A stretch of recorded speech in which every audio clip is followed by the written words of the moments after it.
ridiculous and improbable, as if I had told that I should be elected King of England.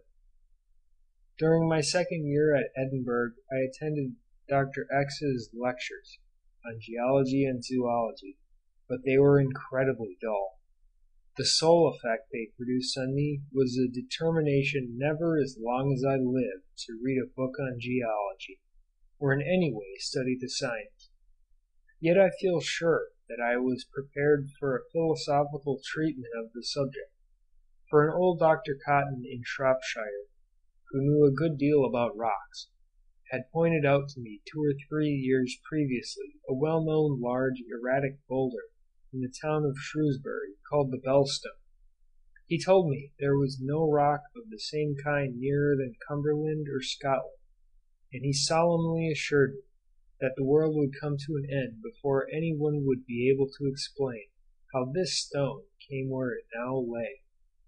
This produced a deep impression on me, and I meditated over this wonderful stone, so that I felt the keenest delight when I first read of the action of icebergs in transporting boulders, and I gloried in the progress of geology.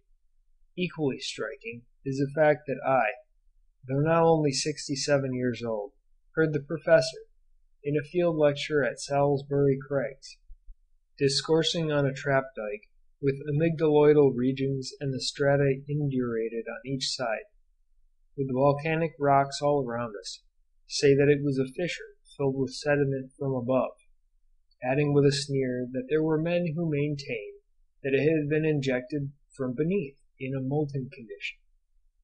When I think of this lecture, I do not wonder that I determined never to attend to geology. From attending Dr. X's lectures, I became acquainted with the curator of the museum, Mr. McGillivray, who afterwards published a large and excellent book on the birds of Scotland.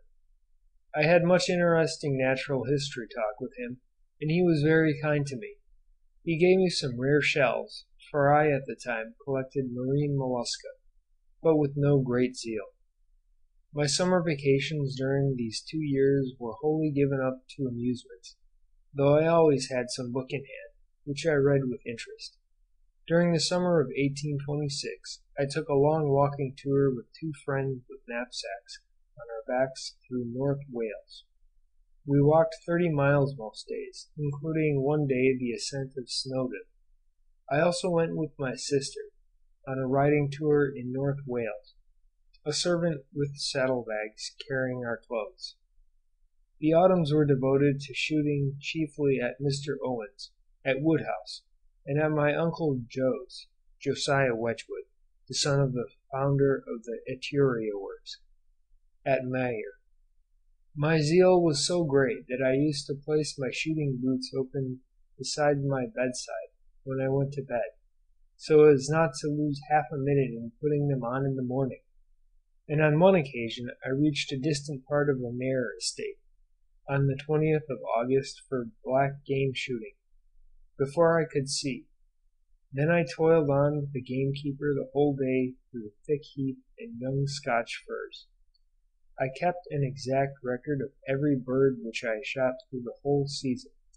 One day when shooting at Woodhouse with Captain Owen, the eldest son, and Major Hill, his cousin, afterwards Lord Berwick, both of them who I liked very much, I thought myself shamefully used, for every time after I had fired and thought I had killed a bird, one of the 2 acted as if loading his gun, and cried out, "You must not count that bird, for I fired at the same time." And the gamekeeper, perceiving the joke, backed them up. After some hours they told me the joke, but it was no joke to me, for I had shot a large number of birds, but did not know how many, and could not add them to my list, which I used to do by making a knot in a piece of string tied to a buttonhole. This my wicked friends had perceived. How I did enjoy shooting! But I think that I must have been half consciously ashamed of my zeal, for I tried to persuade myself that shooting was almost an intellectual employment. It required so much skill to judge where to find the most game and to hunt the dogs well. One of my autumnal visits to Maer in 1827 was memorable for meeting there Sir J. Mackintosh, who was the best converser I ever listened to. I heard afterwards with a glow of pride that he had said, "There is something in that young man that interests me." This must have been chiefly due to his perceiving that I listened with much interest to everything which he said, for I was as ignorant as a pig about his subjects of history, politics, and moral philosophy. To hear praise from an eminent person, though no doubt apt or certain to excite vanity, is, I think, good for a young man, as it helps to keep him on the right course. My visits to Maer during these 2 or 3 succeeding years were quite delightful, independently of the autumnal shooting. Life there was perfectly free, the country was very pleasant for walking or riding, and in the evening there was much very agreeable conversation, not so personally as it generally is in large family parties, together with music. In the summer the whole family used often to sit on the steps of the old portico, with the flower garden in front, and with the steep wooded bank opposite the house reflected in the lake, with here and there a fish rising on a water bird paddling about. Nothing has left a more vivid picture on my mind than these evenings at Maer. I was also attached to and greatly revered my Uncle Jos.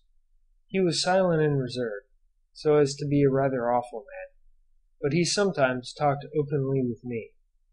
He was the very type of an upright man, with the clearest judgment. I do not believe that any power on earth could have made him swerve an inch from what he considered the right course. I used to apply to him in my mind the well-known ode of Horace, now forgotten by me, in which the words nec vultus tyranni, etc., come in. Justum et tenacem prospiti virum, non civium ardor prava jubentium, non vultus instantis tyranni, menti qualitas solida. End of Section 1.